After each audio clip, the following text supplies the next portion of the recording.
We're at the LA Auto Show, and look where we are. Subaru has unveiled the all-new Forester. Now, the design, Andrea, has been a little bit controversial on the internet. Some people are not loving the new look. No. I think with any new vehicle, once it's on the road for a while, you go, that's the new Subaru. People are saying maybe it looks a little bit like a Ford. Yeah, an Edge, an Explorer with the hood of a CR-V.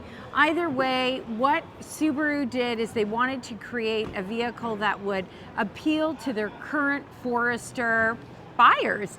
And they said that what they buy it for is for its versatility rather than its looks and design elements to the exterior. All right, the other big question the internet has is, will there be a hybrid in this Forester? Not just yet. About 1 year from now, from the launch, it's going to be arriving in the spring. A year later, in 2025, a hybrid's coming. And if you're wondering about a wilderness model, Subaru has confirmed that a wilderness will come as well at a different time, so it's not going to be at this launch. Now, I know that you're also wondering about the powertrain. Well, there is just one, and it is the 2.5 liter 4-cylinder. It's matched to a CVT. It has 180 horsepower and 178 pound-feet of torque. So that is 2 horsepower less, but you get a bump of 2 pound-feet of torque. I'll trade horsepower for torque any day of the week. And the other thing is that the body has been, or the chassis has been stiffened by about 10%, which is going to give you better on-road and off-road capabilities. So the engine, the powertrain is really a carry forward.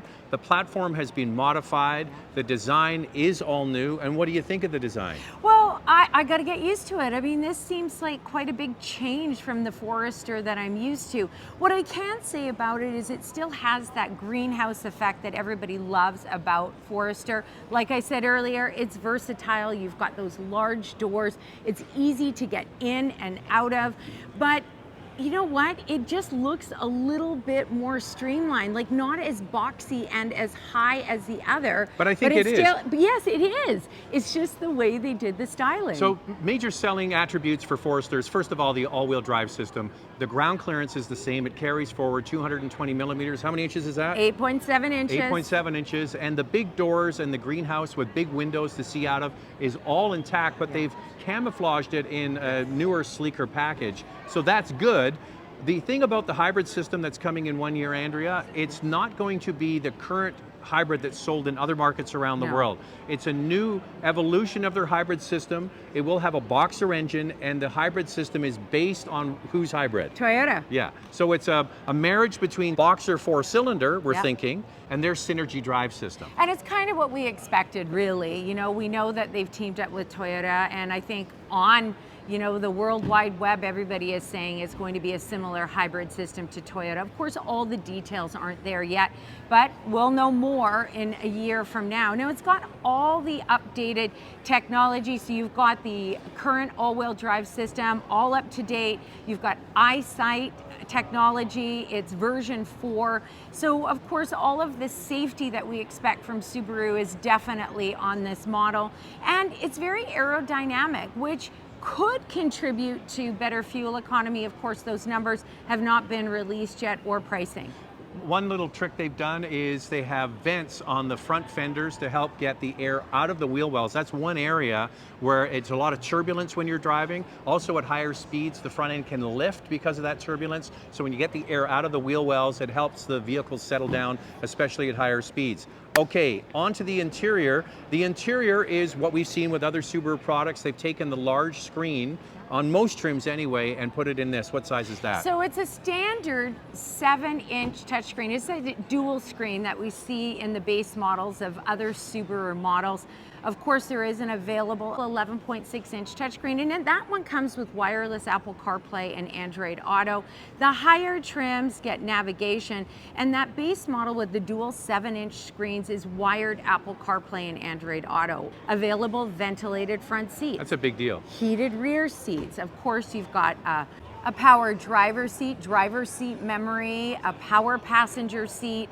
all of these features are available, and a 360 camera, which is another important feature people are looking for.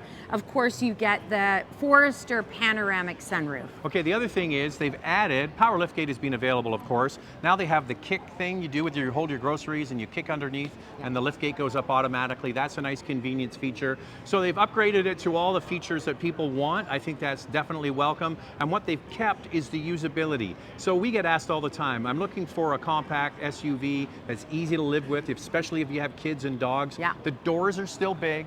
The back seat is still roomy. You can tumble in and out of it, no problem. And the cargo area at the back isn't the biggest in this class. No. But the opening is very square and easy to get things in and out of. It offers 74 cubic feet of cargo space. The wheelbase remains the same, but Subaru tells us it's slightly longer and a little bit wider. They've also focused on the comfort level in the seats. We saw that in the Crosstrek when we drove it with that whole new model.